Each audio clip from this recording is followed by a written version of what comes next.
Hello friends. तो drama की starting में कहानी की हीरोइन शिन को दिखाया जाता है जो नशे की हालत में थी। यहाँ शिन की मॉम किसी पर्सन को कॉल करके इस रूम में आने को कहती है, साथ में वो 2 मिलियन भी मांगती है। ये सुन के शिन कहती है, मॉम मैं आपकी डॉटर हूँ, फिर आप मुझे सेल कैसे कर सकती हो। मॉम कहती है, मेरी बायोलॉजिकल डॉटर तो किम है, तुम्हें तो हमारी फैन फैमिली ने 20 ईयर्स पहले अडॉप्ट किया था। अब तुम बड़ी हो गई हो, इसलिए तुम्हें हमें रिपे करना होगा। ये कह के वो दोनों माँ बेटी वहाँ से चली जाती है। तो शिन भी उस रूम से बाहर निकल के आती है और वो इस ड्रामा के हीरो से टकरा जाती है जो नशे की हालत में था। यहाँ वो दोनों एक दूसरे को किस करते हैं, उसके बाद वो दोनों इंटीमेट होने लगते हैं। नेक्स्ट डे जब शिन की जाग होती है तभी मिस्टर सॉन्ग वहाँ आके कहता है, कल रात नशे की हालत में हमारे बीच जो कुछ भी हुआ उसके लिए मैं तुम्हें रिपे करना चाहता हूँ। इस पर शिन कहती है, अगर आप मुझे रिपे करना चाहते हो तो मुझे इतना अमाउंट चाहिए। ये कह के वो अपने हाथ से इशारा करती है। ये देख के मिस्टर सॉन्ग सोचता है, लगता है लड़की पैसों की ज्यादा ही लालची है। इसके बाद वो अपने असिस्टेंट से शिन को मनी कार्ड देने को कहता है। साथ ही शिन से कहता है, इसमें 200 मिलियन है, तुम इसे यूज कर सकती हो। ये सुन के शिन कहती है, क्या 200 मिलियन? लेकिन मुझे इतने पैसे नहीं चाहिए, मेरे कुछ रीजन हैं, इसलिए मुझे केवल 2 मिलियन चाहिए और मैं जल्दी आपको आपके पैसे वापस कर दूंगी। ये सुन के मिस्टर सोंग सोचता है, ये लड़की उन लड़कियों से अलग है जो मेरे पैसे और पावर के लिए मेरे पास आती है। इसके बाद वो शिन को अपने साथ मैरिज करने के लिए कहता है। ये सुन के वो हैरान हो जाती है तो मिस्टर सोंग कहता है, इतना हैरान होने की जरूरत नहीं है, तुम सोच समझ के मुझे बता देना। ये कह के वो वहाँ से चला जाता है। तभी बाहर खड़ा असिस्टेंट पूछता है, बॉस आपने इस लड़की को चूज क्यों किया। वो कहता है, मेरी मॉम सॉन्ग ग्रुप को मेरे नाम तभी करेगी जब मैं किसी से मैरिज कर लूंगा। दूसरी तरफ शीन अपने घर आती है जहाँ उसकी मॉम उसे देख के चिल्लाने लगती है। तो शीन कहती है, मॉम अगर मैं आपको 2 मिलियन दे दूं तब तो आप मुझे किसी ओल्ड मैन को सेल नहीं करोगी ना। मॉम कहती है, हाँ हाँ, अगर तुम अभी के अभी मुझे 2 मिलियन दे दो उसके बाद मैं तुम्हें किसी भी चीज के लिए फोर्स नहीं करूंगी, तुम जो चाहे वो कर सकती हो। ये सुन के शीन उन्हें वो कार्ड दे देती है जिसे देख के उन सभी के तेवर बदल जाते हैं और वो शिन की चापलूसी करने लगते हैं। आगे मिसेस फांग अपने हस्बैंड और किन से कहती है, इस लड़की के पास अचानक से इतने पैसे कहाँ से आए। किन कहती है, मुझे लगता है जरूर वो किसी रिच मैन को फंसा रही है, हो सकता है ये 2 मिलियन भी उसे अपनी बॉडी सेल करके मिले हो। या फादर कहते हैं, हमें कोई फर्क नहीं पड़ता ये पैसे कहाँ से आए, अब हमारे पास 2 मिलियन है। तभी मॉम कहती है, हमें पता करना चाहिए उसे ये पैसे कहाँ से मिले, तभी हम आगे भी उससे ऐसे ही पैसे मांग सकते हैं। उनकी बातें डोर के पीछे खड़ी हुई शिन भी सुन के रोने लगती है और मिस्टर सोंग को कॉल करके यहाँ आने को कहती है। इसके बाद शिन रोते हुए घर से बाहर निकल जाती है। तभी मिस्टर सोंग वहाँ पहुँच जाता है। उसे देख के शिन कहती है, अंकल मैं आपके साथ चलने के लिए रेडी हूँ। ये सुन के मिस्टर सोंग खुश हो जाता है। यहाँ इन दोनों को दूर से किन भी देख लेती है और वो अंदर आके अपने मोम डैड से कहती है, मुझे कार की लाइट की वजह से कुछ सही से नहीं दिखा, लेकिन शीन एक मैन को अंकल कह रही थी। ये सुन के वो सभी हंसने लगते हैं और मॉम कहती है, इसका मतलब वो किसी ओल्ड मैन को डेट कर रही है। दूसरी तरफ मिस्टर सॉन्ग शिन को बेड पे लाके लेटा देता है। यहाँ शिन तो उसे देख ही जा रही थी तो वो पूछता है, तुम मुझे ऐसे क्यों देख रही हो। वो कहती है, आप वो पर्सन हो जिसे गॉड ने मुझे सेव करने के लिए भेजा है। मिस्टर सॉन्ग उसे इस बात का मतलब पूछता है तो शिन कहती है, मैं अपने पेरेंट्स की बायोलॉजिकल डॉटर नहीं हूँ, वो मुझे पैसों के लिए बेचना चाहते थे, अगर आप नहीं होते तो पता नहीं मेरे साथ क्या होता। मिस्टर सोम कहता है, इस बारे में ज्यादा मत सोचो, जब हम दोनों की शादी होगी तो तुम मेरी लेजिटिमेट वाइफ होगी और अब मैं तुम्हें कोई भी प्रॉब्लम नहीं होने दूंगा। इसके बाद शीनू से वो कार्ड वापस देने लगती है तो मिस्टर सोंग कार्ड लेने से मना कर देता है और कहता है, इस वीकेंड में फ्री हूँ, हम दोनों मैरिज सर्टिफिकेट लेने चल सकते हैं। तो शीन भी उसकी बात से एग्री हो जाती है और साथ ही कहती है, अंकल मैं नहीं चाहती कि इस मैरिज के बारे में किसी को भी पता चले, क्योंकि अभी तक मेरी ग्रेजुएशन भी नहीं हुई है और मुझे इंटर्नशिप भी करनी है। तो मिस्टर सॉन्ग उसे इंटर्नशिप के बारे में पूछता है। वो कहती है, अभी तक मैंने डिसाइड नहीं किया। इस पर मिस्टर सॉन्ग उसे सॉन्ग कंपनी में इंटर्नशिप करने की एडवाइस देता है जिससे शिन भी एग्री करती है। Next day Shin song company में पहुंच जाती है। तभी किन वहाँ एक लड़के के साथ आती है और कहती है, ये मेरी सिस्टर है जिसका किसी ओल्ड मैन के साथ अफेयर चल रहा है, मेरे पेरेंट्स ने तो इसे अडॉप्ट किया था पर ये तो वहाँ से भी भाग गई। यहाँ वो दोनों उसकी इंसल्ट करने लगते हैं। उनकी बातें सुन के शिन वहाँ से जाने लगती है तो किन उससे पूछती है, तुम यहाँ क्या कर रही हो। शिन कहती है मैं यहाँ इंटर्नशिप करने आई हूँ, तो किन उसका मजाक बनाते हुए कहती है लगता है तुम यहाँ टॉयलेट साफ करने आई हो। शिन कहती है मुझे यहाँ मेरे फ्रेंड ने रेफर किया है। इस पर किन कहती है कहीं ये वही ओल्ड मैन तो नहीं। इसके बाद वो शिन के पास आके कहती है वो ओल्ड मैन रोज रात को तुम्हें सेटिस्फाई तो करता है ना। ये सुनकर शिन स्माइल करने लगती है और सोचती है इसे क्या पता अंकल कितने अच्छे हैं। इसके बाद वो किन से कहती है अंकल तुम्हारे बॉयफ्रेंड से तो काफी अच्छे हैं, वैसे तुम्हारे इस बॉयफ्रेंड से कल वाला बॉयफ्रेंड ज्यादा अच्छा था। ये कह के वो वहाँ से जाने लगती है। तभी किन का बॉयफ्रेंड कहता है क्या अभी अभी उसने जो कहा वो सच था, तुम्हारा और कोई भी बॉयफ्रेंड है। किन कहती है जैसा तुम सोच रहे हो वैसा कुछ भी नहीं है। इसके बाद वो शिन को रोकते हुए कहती है तुमसे किसने कहा मेरा और कोई बॉयफ्रेंड है। तभी दो बार वहाँ आके कहते हैं ये सॉन्ग ग्रुप है, यहाँ झगड़ा मत करो। इस पर किन गार्ड से कहती है ये यहाँ के मैनेजर मिस्टर लुआन के सन है। यहाँ सिन कहती है मुझे यहाँ मिस्टर सोंग ने इंटर्नशिप के लिए रिकमेंड किया है। ये सुन के किन का बॉयफ्रेंड हंसते हुए कहता है तुम्हें पता भी है मिस्टर सोंग कौन है, वो इस कंपनी के प्रेसिडेंट है और तो और वो सोंग फैमिली के सेकंड मास्टर है। कंपनी के हाई पोजीशन के लोग ही मिस्टर सोंग से मिल सकते हैं, वो तुम्हारी जैसी लड़की की तरफ तक देखेंगे भी नहीं। ये सुन के किन सोचती है लगता है अंकल बहुत पावरफुल है। तभी किन सभी एम्प्लॉयज को यहाँ बुलाते कहती है अरे देखो ये लड़की क्या बोल रही है कि ये मिस्टर सोंग को जानती है और इसकी फ्रेंड ने इसे यहाँ इंटर्नशिप के लिए रिकमेंड किया है। लगता है लोग आजकल दिन में सपने देखने लगे हैं। ये कह के वो हंसने लगती है। तभी एक एम्प्लॉय कहती है मैं तो यहाँ 5 साल से काम कर रही हूँ लेकिन मैंने तो आज तक मिस्टर सोंग को देखा नहीं। इसके बाद सभी एम्प्लॉय शिन के बारे में बातें करके हंसने लगते हैं। तभी शिन कहती है मैं झूठ नहीं बोल रही, मैं सच में मिस्टर सोंग को जानती हूँ। ये कह के वो मिस्टर सोंग को कॉल लगाती है और उन्हें यहाँ आने को कहती है। तो मिस्टर सोंग कंपनी के डायरेक्टर को किन को लाने भेज देता है। तभी यहाँ कंपनी का मैनेजर आके कहता है ये क्या तुम लोगों ने सब्जी मंडी लगा रखी है। उसे देख के किन का बॉयफ्रेंड कहता है डैड ये लड़की बोल रही है इसे मिस्टर सोंग ने यहाँ इंटर्नशिप के लिए रिकमेंड किया है और तो और इसने किन को भी बुली किया है। मैनेजर कहता है ये लड़की कहीं से भी आई हो, इसे भी के भी यहाँ से बाहर निकालो। तो गार्ड जैसे ही उसे बाहर निकालने लगते हैं तभी वहाँ कंपनी का डायरेक्टर आके उन्हें रोक देता है। उसे देख के मैनेजर कहता है डायरेक्टर ली आपको यहाँ आने की क्या जरूरत थी, मैं इस बेवकूफ लड़की को यहाँ से निकाल ही रहा था।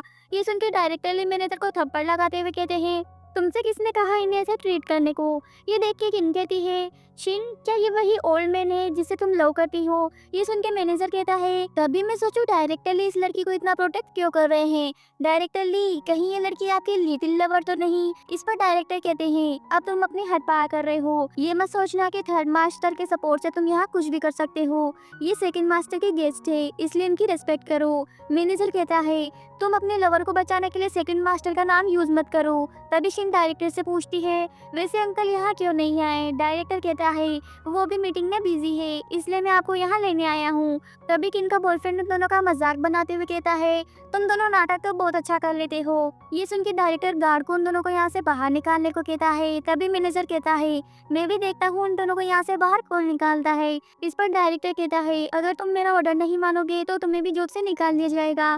तभी यहाँ सॉन्ग ग्रुप का थर्ड मास्टर हान आता है और कहता है डायरेक्टर ली आपकी आवाज कुछ ज्यादा ही आ रही है। यहाँ मैनेजर उसे डायरेक्टर ली की कंप्लेंट करते हुए कहता है ये अपनी लवर को बचाने के लिए हम सभी को बुली कर रहे हैं, इससे हमारी कंपनी की रेपुटेशन खराब हो सकती है। इधर मिस्टर सोंग का असिस्टेंट उसे बाहर जो कुछ भी हुआ उसके बारे में बता देता है तो मिस्टर सोंग जल्दी में वहाँ से निकल जाता है। इधर मिस्टर हान डायरेक्टर ली से कहता है अपने पर्सनल मैटर को घर पे रखा करो और अभी के अभी इस लड़की को यहाँ से बाहर निकालो। इस पर डायरेक्टर ली कहता है मिस्टर हान आप गलत समझ रहे हैं, अगर इस बारे में बॉस को पता चला तो अच्छा नहीं होगा। ये सुन के मैनेजर कहता है देखा बॉस ये सभी आपकी रिस्पेक्ट नहीं करते। तभी मिस्टर सोंग की वहाँ हीरो की तरह एंट्री होती है और वो गार्ड से कह के किन और उसके बॉयफ्रेंड को बाहर निकलवा देता है। इसके बाद शिन मिस्टर सोंग के पास जाके इस तमाशे के लिए सॉरी कहती है तो मिस्टर सोंग कहता है तुम माफी क्यों मांग रही हो, इसमें तो तुम्हारी कोई गलती नहीं थी। ये देख के मैनेजर मिस्टर सोंग से माफी मांगने लगता है। मिस्टर सोंग कहता है आगे से मेरे गेस्ट के साथ ऐसी हरकत नहीं होनी चाहिए। ये कह के वो शिन के साथ चला जाता है। ऑफिस में आके वो शिन को अपनी गोद में बिठा लेता है तो शिन नर्वस होते हुए कहती है अंकल आप ये क्या कर रहे हैं। उन दोनों को देख के असिस्टेंट काम का बहाना करके वहाँ से भाग जाता है तो शिन भी काम का बहाना करके वहाँ से जाने की कोशिश करती है। तभी मिस्टर सोंग उसे अपने पास बिठा के कहता है तुम्हें अभी से काम एग्जाम की टेंशन लेने की कोई जरूरत नहीं है। वैसे तुम्हें याद तो है ना, आज हमें मेरिट सर्टिफिकेट लेने जाना है। ये सुनकर शीन शर्माने लगती है। आगे वो दोनों मेरिट सर्टिफिकेट लेके बाहर आ रही थी तो यहाँ शीन काफी खुश थी। तभी मिस्टर सोंग कहता है, आज से तुम ऑफिशियली मिसेस सोंग बन चुकी हो। यहाँ ये दोनों बातें कर ही रहे थे तभी दूर से कोई उनकी फोटोज क्लिक कर रहा था और वो सोंग फैमिली का यंग मास्टर नैनटिंग था। वो कहता है, इसका मतलब सेकंड ब्रदर एक अननोन लड़की से मैरिज कर रहा है। अगर इस बारे में मोम को पता चला तो वो सोंग ग्रुप कभी भी तुम्हें नहीं देगी।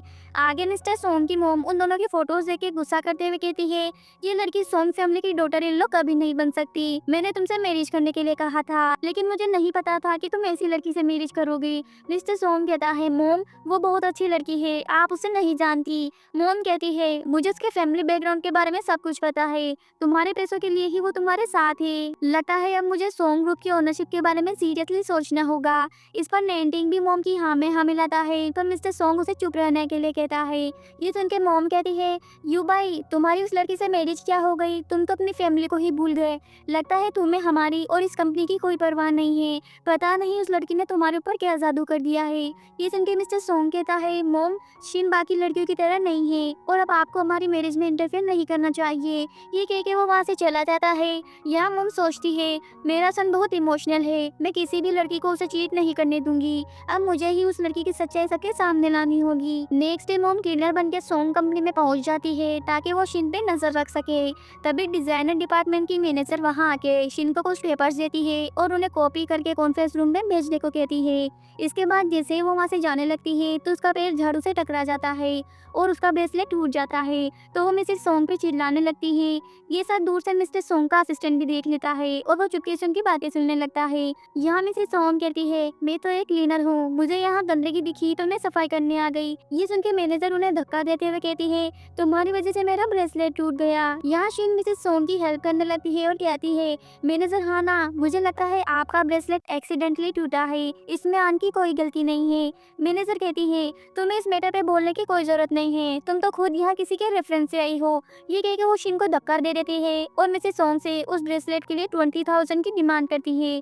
तभी शिन उस ब्रेसलेट को देखने लगती है और कहती है, मैनेजर हाँ ना, इस ब्रेसलेट की प्राइस तो 1,000 से ज्यादा नहीं है क्योंकि ये नकली है, फिर आप 5 से 20,000 क्यों मांग रही हैं? मैनेजर कहती है, तुम एक इंटर्न हो के क्या बकवास कर रही हो, लगता है तुम और ये ओल्ड वुमन दोनों मिले हुए हो। ये सुन के मिसेस सोंग गुस्सा करते हुए कहती है, तुम अपने आप को समझती क्या हो, तुम बस एक मैनेजर हो, इसलिए ज्यादा रूड होने की जरूरत नहीं है। मैनेजर कहती है, अभी के अभी मेरे पैसे वापस करो वरना अच्छा नहीं होगा। इस पर शीन कहती है, मैनेजर ये ब्रेसलेट आंट ने नहीं तोड़ा, आप उन्हें से परेशान नहीं कर सकती। ये सुन के मिसेस सोंग सोचती है, ये लड़की तो सच में बहुत अच्छी है। तभी मैनेजर कहती है, शीन तुम केवल एक इंटर्न हो, इसलिए अभी के अभी मेरे पैसे वापस करो वरना मैं तुम दोनों को जॉब से निकाल दूंगी।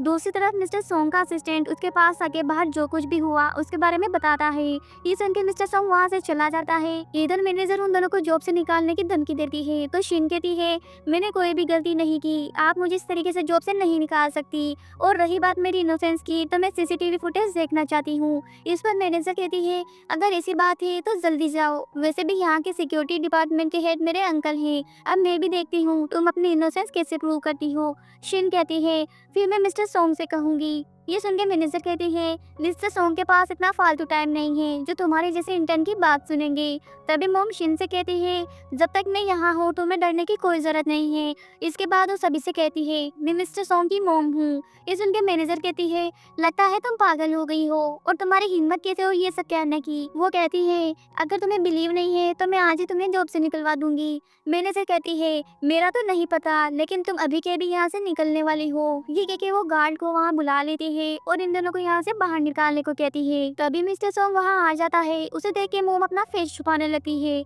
यहाँ मैनेजर कहती है, बॉस ये दोनों मुझसे बदतमीजी कर रही थी और इन्होंने मेरा ब्रेसलेट भी तोड़ दिया, ऊपर से ये खुद को आपकी मोम बता रही थी, इसलिए मैंने गार्ड से इन्हें यहाँ से बाहर निकालने को कहा। ये सुनकर मिस्टर सोंग कहता है, क्या तुम्हें पता भी है तुम क्या बोल रही हो। मैनेजर कहती है, बॉस क्या मैंने कुछ गलत किया। तो मिस्टर सोंग शिन और उसकी मोम को उसके केबिन में आने को कह के वहाँ से चला जाता है। और जैसे ही वो दोनों केबिन में आती है तो मिस्टर सॉन्ग गुस्सा करते हुए कहता है, मोम आपको कंपनी में क्लीनर बन के आने की क्या जरूरत थी। ये सुन के शीन हैरान होते हुए कहती है, क्या ये सच में आपकी मोम है। तभी मोम शीन से कहती है, तुम दिखने में अच्छी हो बट तुम्हारा फैमिली बैकग्राउंड हमारे फैमिली बैकग्राउंड के लिए ठीक नहीं है। लेकिन अभी तुमने एक ओल्ड लेडी के लिए जो स्टैंड लिया उससे मैं काफी इम्प्रेस हुई हूँ। मेरी गलती है जो मैंने तुम्हें गलत समझा। तुम्हारा फैमिली बैकग्राउंड कैसा भी हो लेकिन तुम हमारी सॉन्ग फैमिली की डॉटर इन लॉ बनने के लायक हो। मुझे खुशी है कि तुम युबा की वाइफ हो। शिन कहती है, आंट अंकल बहुत अच्छे हैं, उन्होंने मेरी बहुत हेल्प की है। ये सुन के वो कहती हैं, तुम इसे अंकल क्यों बोल रही हो। अब से तुम्हें ये वर्ड यूज नहीं करने चाहिए। ये तुम्हारा हस्बैंड है और अब से तुम मुझे मोम कहोगी। वैसे कल मेरी बर्थडे पार्टी है, उसमें तुम दोनों को आना होगा ताकि मैं सभी को सॉन्ग फैमिली की डॉटर इन लॉ के बारे में बता सकूं। अब मैं तुम दोनों को ज्यादा डिस्टर्ब नहीं करूंगी, ठीक है ना अंकल। ये कह के वो वहाँ से चली जाती है। यहाँ शिन तो शर्माने लगती है। तभी मुझे सॉन्ग कहता है, कंपनी में इतना कुछ हो गया और तुमने मुझे बताया भी नहीं। शिन कहती है, मैं नहीं चाहती कि लोगों को हमारे बारे में पता चले। मैं इस कंपनी में अपनी एबिलिटी की वजह से काम करना चाहती हूँ। इस पर मुझे सॉन्ग कहता है, ठीक है लेकिन आगे से ऐसा कुछ भी हो तो मुझे बताना मत भूलना। इसके बाद शीनू से पूछती है, वैसे आपकी मोम को क्या पसंद है, मुझे उन्हें बर्थडे पे क्या गिफ्ट देना चाहिए। वो कहता है, मोम को एंटीक आइटम बहुत पसंद है, मैं तुम्हें वहाँ ले चलूंगा। इसके बाद वो दोनों एक एंटीक स्टोर पे पहुंच जाते हैं जहाँ इतने सारे एंटीक पीस देख के शिन तो खुश होने लगती है। तभी स्टोर के ओनर मिस्टर झांग बाहर आके कहते हैं, यूबिन आज तुम्हारा यहाँ आना कैसे हुआ। वो कहता है, कल मेरी मोम का बर्थडे है इसलिए मेरी वाइफ उनके लिए गिफ्ट लेने आई है। तभी शिन कहती है, ये सभी गिफ्ट अच्छे हैं लेकिन किसी बड़े को देने के लिए सूटेबल नहीं है। ये सुन के मिस्टर झांग कहते हैं, यूबिन तुम्हारी वाइफ तो सच में अमेजिंग है, इससे एंटीक पीस के बारे में बहुत नॉलेज है। ये सभी आइटम्स यंग जनरेशन के लिए हैं। इसके बाद मिस्टर झांग उन दोनों को अंदर ले जाके यहाँ से एंटीक पीस सेलेक्ट करने को कहते हैं। तभी शिन की नजर वहाँ रखे हुए व्हाइट कलर के हुक पे पड़ती है जिसे लेने का वो डिसाइड करती है। इस पर मिस्टर झांग कहते हैं, तुम वाकई कमाल हो, तुमने सच में बहुत ही एक्सपेंसिव एंटीक पीस चूज किया है। मुझे लगता है तुम्हें इन एंटीक पीस के बारे में बहुत अच्छी नॉलेज है, तुम्हें भी अपना बिजनेस स्टार्ट कर देना चाहिए। अगर तुम इसकी वाइफ नहीं होती तो मैं तुम्हें यहाँ इंटर्नशिप पे रख लेता। ये सुन के वो खुश हो जाती है। दूसरी तरफ नेंटिंग ये जान के बहुत गुस्सा करता है कि उसके मोम ने शिन को अपना लिया है। तो वो असिस्टेंट से कहता है, फांग फैमिली को सेकंड ब्रदर की तरफ से इनविटेशन भेजो। उन लोगों की हरकतें देख के मोम सेकंड ब्रदर की मैरिज तोड़ देगी। आगे फांग फैमिली पार्टी में आती है तो किन की मोम उसे कहती है, ये तुम्हारे लिए अच्छा मौका है सॉन्ग फैमिली में एंटर करने का। तभी यहाँ एक लड़की मैनेजर हाना से कहती है, आज तो यहाँ सबसे सुंदर आप ही लग रही हो। ये सुन के मैनेजर सोचती है, इस दिन का तो मैं काफी टाइम से वेट कर रही थी, अगर आज मैंने मिसेस सॉन्ग को खुश कर दिया तो मेरी तो बल्ले बल्ले हो जाएगी। तभी शिन मिसेस सॉन्ग के साथ वहाँ एंट्री करती है। उन्हें देख के एक लड़की कहती है, अरे ये तो वही इंटर्न और क्लीनर है जिन्हें जॉब से निकाल लिया था। मैनेजर कहती है, इसका मतलब तुम दोनों मिली हुई हो। आज मिसेस सॉन्ग का बर्थडे है, तुम इस क्लीनर को यहाँ कैसे ला सकती हो। इसके बाद वो सभी मिलकर शिन और मिसेस सॉन्ग की इंसल्ट करने लगती है। तभी मिसेस सॉन्ग उसे थप्पड़ लगाते हुए कहती है, तुम्हारी हिम्मत कैसे हुई हमारे बारे में बकवास करने की। शिन हमारी सॉन्ग फैमिली की डॉटर इन लॉ है और यही सॉन्ग ग्रुप के चेयरमैन की वाइफ है। तुम सभी की जॉब इसके हाथ में है, तुम्हारी हिम्मत कैसे इसके बारे में उल्टा सीधा बोलने की। ये सुन के मैनेजर हैरान हो जाती है। तभी किन वहाँ आके कहती है, आप लोगों को नहीं पता लेकिन शिन एक ऑर्फन चाइल्ड है और 20 ईयर्स पहले मेरे पेरेंट्स ने इसे अडॉप्ट किया था और अभी किसी ओल्ड मैन के साथ भाग गई। ये सुन के मैनेजर कहती है, क्या इसका अफेयर किसी ओल्ड मैन के साथ चल रहा है। मतलब यहाँ पे कैसे कैसे लोग हैं। ये ओल्ड वुमन तो प्रेसिडेंट को अपना सन बता रही है और ये दूसरी प्रेसिडेंट को अपना हस्बैंड। इन दोनों को तो अभी के अभी यहाँ से निकाल देना चाहिए। इस पर शिन कहती है, मिसेस हाना ये कंपनी नहीं है, आज मिसेस सॉन्ग की बर्थडे पार्टी है, तुम उनकी गेस्ट हो इसलिए तुम्हारा कोई राइट नहीं है हमें यहाँ से निकालने का। मैनेजर कहती है, मैं मिसेस सॉन्ग की गेस्ट हूँ इसलिए तुम्हें यहाँ से जाने को बोल रही हूँ, क्योंकि वो कभी भी तुम्हारे जैसी लड़की को पार्टी में इनवाइट नहीं करेगी जिसके कोई पेरेंट्स ना हो। इसके बाद वो सभी एक एक करके शिन और मिसेस सॉन्ग की इंसल्ट करने लगते हैं।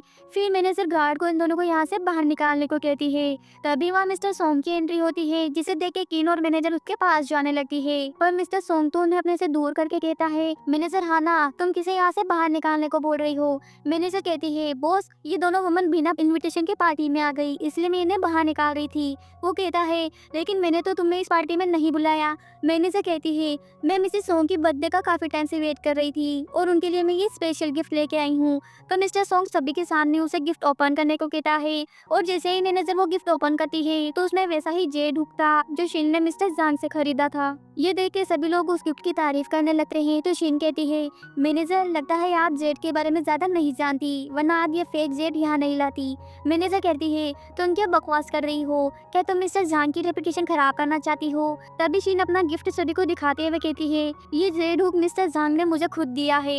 मैनेजर कहती है, अच्छा तो मुझे अब समझ में आया, तुम इतनी देर से मेरे गिफ्ट को नकली क्यों बोल रही थी, क्योंकि नकली गिफ्ट तो तुम लेके आई हो। शिन कहती है, अगर ऐसी बात है तो हम अभी मिस्टर झांग को यहाँ बुला लेते हैं, वही बताएंगे कौन सा असली है और कौन सा नकली। मैनेजर कहती है, कहीं ऐसा तो नहीं तुमने मेरे गिफ्ट के साथ तुम्हारा फेक गिफ्ट एक्सचेंज कर दिया हो। ये कह के वो जैसे ही शिन को थप्पड़ लगाने लगती है तो मिस्टर सोंग उसे रोकते हुए कहता है, मैं बताता हूँ तुम्हें सच क्या है, ये गिफ्ट लेने के लिए मैं ही शिन को मिस्टर जान के पास लेके गया था। मैनेजर कहती है, ये तो एक इंटर्न है, फिर आप इसके साथ कैसे जा सकते हैं। वो कहता है, तुम जिस इंटर्न की बात कर रही हो वो मेरी वाइफ है। इसके बाद मेरे सोंग सभी के सामने शिन को इंट्रोड्यूस करते हुए कहती है, ये सोंग फैमिली की डॉटर इन लॉ है। इसके बाद वो गार्ड से के फांग फैमिली और मैनेजर को यहाँ से बाहर निकलवा देती है। तभी नेंटिंग वहाँ आके कहता है, भाभी जी आपको तो जेड के बारे में बहुत अच्छी नॉलेज है, हमें भी बताओ आपके टीचर कौन है ताकि हम भी उनसे ट्रेनिंग ले सके। शिन कहती है, मैंने किसी से ट्रेनिंग नहीं ली और ना ही कोई मेरा टीचर है, इसे तो कोई भी देख के बता सकता है कि ये असली है या नकली। नेंटिंग कहता है, भाभी जी आप झूठ बोल रही हैं, रियल जेड के बारे में वही बता सकता है जिसे उसकी अच्छी नॉलेज हो। कहीं ऐसा तो नहीं किसी ने आपको पागल बना दिया हो और फेक जेड दे दिया हो। मेरा एक फ्रेंड है जिसे जेड के बारे में अच्छी नॉलेज है, क्यों ना हम उसे यहाँ बुला के इसे चेक कराएं। शिन कहती है, ठीक है तुम अपने फ्रेंड को यहाँ बुला के इसे चेक करवा सकते हो। आगे 19 का फ्रेंड उस जेड पीस को चेक करके कहता है, ये तो फेक है। इस पर शिन कहती है, ये फेक कैसे हो सकता है, ये मिस्टर जांग ने खुद हमें दिया था। वो कहता है, इस बारे में मुझे नहीं पता, लेकिन ये जेड आइटम फेक है और मैं सभी को गारंटी के साथ कह रहा हूँ, अगर ये जेड असली हुआ तो मैं इस प्रोफेशन को ही छोड़ दूंगा।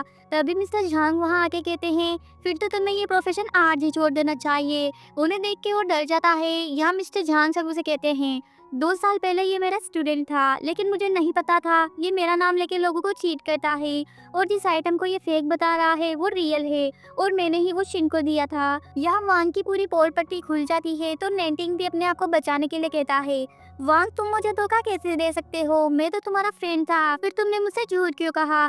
अभी के अभी यहाँ से चले जाओ वरना अच्छा नहीं होगा। तो वांग वहाँ से चला जाता है। इसके बाद शिन मिस्टर जांग को उसकी हेल्प करने के लिए थैंक यू कहती है। वो कहते हैं, मैं तुम्हें अपने स्टूडेंट बनाना चाहता हूँ ताकि तुम मेरी लेगेसी आगे कंटिन्यू करो। तो शिन उनके स्टूडेंट बनने के लिए हाँ कर देती है। इवनिंग में शिन मिस्टर सोंग से कहती है, आज मेरे लिए बहुत खुशी का दिन है क्योंकि मिस्टर जांग मेरे टीचर बन गए। मिस्टर सोंग कहता है, आज तुम्हें फ्रेम किया गया, फिर भी तुम इतनी खुश कैसे हो सकती हो। शिन कहती है, मैं बस अच्छी चीजों को याद रखना चाहती हूँ, बुरी चीजों को मन में रखने से मुझसे ही हाइट होगा। और वैसे भी मेरी लाइफ में आप और मोम हो तो मुझे टेंशन लेने की कोई जरूरत नहीं है। तभी मिस्टर सोंग शिन के बायोलॉजिकल पेरेंट्स को ढूंढने को कहता है। इस पर शिन उदास होते हुए कहती है, वो मुझसे नफरत करते होंगे इसलिए उन्होंने मुझे छोड़ दिया, इसलिए उन्हें ढूंढने की कोई जरूरत नहीं है। तो मिस्टर सोंग शिन को अपने क्लोज करके कहता है, तुम मुझे हंसती हुई अच्छी लगती हो। ये कह के वो उसे किस कर लेता है। आगे शिन मिस्टर झांग के स्टोर पे काम कर रही थी। उसके काम को देख के मिस्टर झांग उसकी तारीफ करते हुए कहते हैं, तुम जल्दी सब कुछ सीख लोगी। ये सुन के शिन खुश होते हुए थैंक यू कहती है। इसके बाद वो फिर से अपना काम करने लगती है। तभी उसे देख के मिस्टर झांग सोचते हैं, ये लड़की तो बिल्कुल सुनजा की तरह लगती है जब वो यंग थी। तभी मिस्टर सोम भी वहाँ आके उसे देखने लगता है। इसके बाद वो मिस्टर झांग के साथ बैठ के बातें करने लगता है। यहाँ मिस्टर झांग तो शिन की तारीफ पे तारीफ किए जा रहे थे और वो एक पेंडेंट में अपनी वाइफ और डॉटर की फोटो देख के कहते हैं, शिन बिल्कुल तुम्हारी आंख की तरह स्मार्ट है, पर अफसोस 20 इयर्स पहले हमारी डॉटर को खोने की वजह से उसकी डेथ हो गई। मैं 20 इयर्स से मेरी डॉटर को ढूंढ रहा हूँ पर वो आज तक मुझे नहीं मिली। मिस्टर सोंग कहता है, अंकल आप टेंशन मत लो, वो जहाँ भी होगी ठीक होगी। इवनिंग में जब शिन सो रही थी तो मिस्टर सोंग अपने असिस्टेंट से शिन के बायोलॉजिकल पेरेंट्स के बारे में बात कर रहा था। तभी से मिस्टर झांग की बात याद आती है तो वो असिस्टेंट को मिस्टर झांग की वाइफ और उनकी डॉटर के बारे में पता करने को कहता है। दूसरी तरफ नेंटिंग को 20 इयर्स पहले मिस्टर झांग की वाइफ के साथ जो कुछ भी हुआ उसके बारे में पता चलता है। तो वो कहता है, कहीं ऐसा तो नहीं मिस्टर झांग और शिन का कोई रिलेशन हो। तो वो मिस्टर फान से मिलने के लिए निकल जाता है। इधर मिस्टर सोंग का असिस्टेंट कहता है, बॉस 20 इयर्स पहले आपकी वाइफ को फान फैमिली ने जिनजियान प्रोविंस से अडॉप्ट किया था और उसी टाइम वहाँ से मिस्टर झांग की डॉटर भी गायब हुई थी, जिस वजह से उनकी वाइफ की डेथ हो गई। ये सुन के मिस्टर सोंग कहता है, जरूर दाल में कुछ काला है। इसके बाद वो असिस्टेंट को शिन और मिस्टर झांग का डीएनए टेस्ट करवाने को कहता है। आगे शिन मिस्टर झांग के साथ एक ऑप्शन के लिए आती है। यहाँ सबसे पहले रॉयल फैमिली के एंटीक पीस को लाया जाता है, जिसके ऊपर सभी लोग एक के बाद एक बोली लगाने लगते हैं। उस एंटीक पीस को देख के शिन मिस्टर झांग से कहती है, मास्टर मुझे नहीं लगता ये एंशिएंट टाइम का एंटीक पीस है। मिस्टर झांग कहते हैं, हाँ तुम सही कह रही हो, ये एंटीक पीस मॉडर्न टाइम का है। इसके बाद एक पोर्सिलिन जार को लाया जाता है, जिसकी कीमत 90,000 थी। इसे देख के शिन सोच में पड़ जाती है। तभी किन वहाँ आके कहती है, ये पोर्सिलिन जार फेक है। तभी फ्लैशबैक में दिखाया जाता है जहाँ नेंटिंग किन को मिस्टर झांग की डॉटर बनने का नाटक करने को कहता है। इसके लिए वो उन्हें 50 मिलियन का चेक भी ऑफर करता है। तभी प्रेजेंट में किन मिस्टर झांग से कहती है, क्या आप भूल गए हैं 20 ईयर्स पहले जिनजियान में क्या हुआ था और आपकी डॉटर कहाँ गई? ये सुन के मिस्टर झांग कहते हैं, तुम्हें इस बारे में कैसे पता और तुम हो कौन? किन कहती है, डैड मैं आपकी बायोलॉजिकल डॉटर हूँ। मेरे पेरेंट्स को हमेशा से पता था, पर उन्होंने मुझे कभी नहीं बताया। लेकिन जब से शिन आके स्टूडेंट बनी है, तब से इसने फांग फैमिली को बुली करना शुरू कर दिया। इसलिए उन्होंने मुझे सारी सच्चाई बता दी और आज मैं यहाँ सभी को शिन की सच्चाई बताने आई हूँ। शिन, भले ही तुमने मेरा सब कुछ छीन लिया हो, लेकिन अब मैं तुम्हें फादर को नहीं छीनने दूंगी। शिन कहती है, तुम क्या बकवास कर रही हो? मैंने तुमसे क्या छीन लिया? तभी किन सभी को एक पेपर दिखाते हुए कहती है, शिन ने एंटिक में डिप्लोमा किया हुआ है और इसने सभी से झूठ कहा है कि इसे एंटिक की कोई स्टडी नहीं की। ये सुन के शिन मिस्टर झांग से कहती है, मास्टर आप मुझ पे बिलीव कीजिए, मैंने झूठ नहीं बोला। तभी नेंटिंग वहाँ आके कहता है, भाभी जी आपने हमेशा भोली शक्ल बना के हमें धोखा दिया है, पर हमें पता है आपने फैंग फैमिली को कितना परेशान किया है। इस सुनने से सोंग कहता है, तुम क्या बकवास कर रहे हो? नेंटिंग कहता है, अगर आपको मेरी बातें बिलीव नहीं है तो मेरे पास एविडेंस है। तभी मिसेस फांग कहती है, 20 ईयर्स पहले हमने किन को अडॉप्ट किया था। शिन कहती है, आप झूठ क्यों बोल रही है? आपने मुझे कहा था कि किन आपकी बायोलॉजिकल डॉटर है। मोम कहती है, क्योंकि किन बहुत ही ओबीडियंट और सेंसिबल चाइल्ड थी, लेकिन तुम हमेशा से बदमाश थी, इसलिए मैं और तुम्हारे फादर ने किन को अपने साथ रखा। ये सुन के शिन उदास हो जाती है। तभी किन मिस्टर जान के पास आके कहती है, डैड क्या आपको अपनी डॉटर से ज्यादा इस लड़की पर भरोसा है? अगर ऐसी बात है तो आप अभी इस पोर्सलिन जार को चेक करिए। तो मिस्टर झांग उस पोर्सलिन जार को अच्छे से चेक करके कहते हैं, ये सच में हान डायनेस्टी का नहीं है। जिस सुन के शिन हैरान हो जाती है। यहाँ नेंटिंग सोचता है, अच्छा हुआ जो ये जार मैंने पहले ही चेंज करवा दिया। तभी मिस्टर सोंग के पास जेने टेस्ट की रिपोर्ट आती है और वो शिन से कहता है, अब तुम्हें डरने की कोई जरूरत नहीं है। तभी मिस्टर सोंग का असिस्टेंट वहाँ आके डीएनए टेस्ट की रिपोर्ट मिस्टर झांग को देता है, जिसे देख के वो कहते हैं, इसका मतलब शिन ही मेरी डॉटर है। ये सुन के फांग फैमिली डरने लगती है। तभी मिस्टर झांग शिन को उसके बचपन की फोटो दिखाते हैं तो शिन कहती है, हाँ ये मेरी ही फोटो है। इसके बाद मिस्टर सोंग उन सभी को सच्चाई बता देते हैं। ये सुन के वो दोनों खुश हो जाते हैं और एक दूसरे को हक करके रोने लगते हैं। इसके बाद मिस्टर झांग फांग फैमिली पे गुस्सा करते हुए कहते हैं, तुम दोनों की वजह से मेरा हंसता खेलता परिवार बिखर गया। अगर तुमने शिन को चुराया नहीं होता तो आज मेरी वंश जिंदा होती। मिसेस फांग कहती है, हमने शिन को नहीं चुराया। इस पर मिस्टर सोंग कहता है, जल्दी पुलिस यहाँ आने वाली है, इस बारे में तो वो ही पता लगाएंगे। ये सुन के मिस्टर फांग नेंटिंग से हेल्प मांगने लगते हैं। तभी किन कहती है, मिस्टर नेंटिंग आपके कहने पर ही मैंने ये सब नाटक किया, प्लीज हमें सेव कर लीजिए। ये देखे मिसेस सोंग कहती है, नेंटिंग मुझे तो तुम्हें अपना सन कहते हुए भी शर्म आ रही है। तुम इन लोगों के साथ मिलकर अपने ब्रदर के साथ ऐसा कैसे कर सकते हो? इसके बाद वो नेंटिंग की तरफ से शिन से माफी मांगती है। शिन कहती है, मोम आप माफी क्यों मांग रही हैं? वैसे भी अब मुझे मेरी फैमिली मिल गई, मुझे और कुछ नहीं चाहिए। ये कह के वो अपने फादर के साथ वहाँ से चली जाती है। आगे मोम नेंटिंग की अच्छे से क्लास लगाते हुए कहती है, अगर आगे से तुमने ऐसा कुछ भी किया तो मुझसे बुरा कोई नहीं होगा। वो कहता है, मोम आप हमेशा ही सेकंड ब्रदर को फेवर क्यों करती हो? आपने कंपनी भी इसके नाम करवा दी। मोम कहती है, इसका रीजन भी तुम ही हो, तुम हमेशा ही अपने ब्रदर से झगड़ा करते हो। तुम्हारे खुद की ना कोई ओपिनियन है ना ही कोई प्लान, इसी वजह से मैंने सॉन्ग ग्रुप को तुम्हारे ब्रदर के नाम किया। अब मुझे लगता है मेरा बिल्कुल सही डिसीजन था। अगर मैंने वो कंपनी तुम्हारे नाम कर दी होती तो तुमने तो उसे बर्बाद कर दिया होता। नेंटिंग कहता है, मोम अगर आपको सेकंड ब्रदर से इतना ही प्यार है तो फिर मुझे पैदा ही क्यों किया? ये सुन के मोम उसे थप्पड़ लगाते हुए कहती है, अब तो मुझे सच में तुम्हारे पास शर्म आ रही है। ये कह के वो वहाँ से चली जाती है। यहाँ नेंटिंग गुस्से में सोचता है, मोम अब आगे जो भी होगा उसके लिए मुझे ब्लेम मत करना। आगे किचन में खाना बन रहा था, तभी नेंटिंग उसमें कुछ मिला देता है। थोड़ी देर बाद शिन वहाँ आती है और मिसेस सोंग के लिए एक बोल में सूप निकाल के ले जाती है। इधर मोम नेंटिंग के बारे में सोच के बहुत अपसेट थी। तभी शिन उनके लिए सूप लेके आती है और कहती है, मोम आप टेंशन मत लो, नेंटिंग अभी छोटे हैं, वो जल्द ही समझ जाएंगे। इसके बाद मोम सूप पीने लगती है और जैसे ही शिन वहाँ से जाने लगी थी तभी मिसेस सोंग के चेस्ट में पेन होने लगता है, तो शिन जल्दी से उन्हें हॉस्पिटल लेके आती है।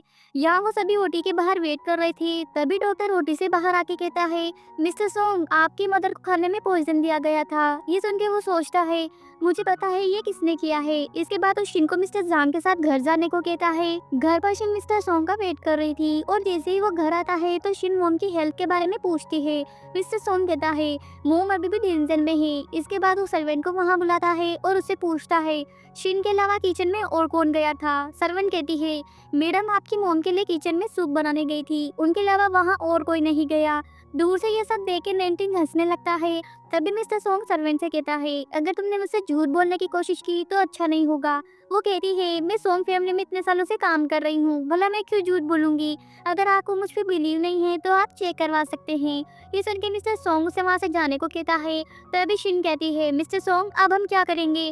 वो कहता है मैं अभी काफी थका हुआ हूँ इसलिए मुझे रेस्ट करना है, उसके बाद मुझे मोम के पास भी जाना है, इसलिए तुम अभी अंकल के साथ यहाँ से चली जाओ।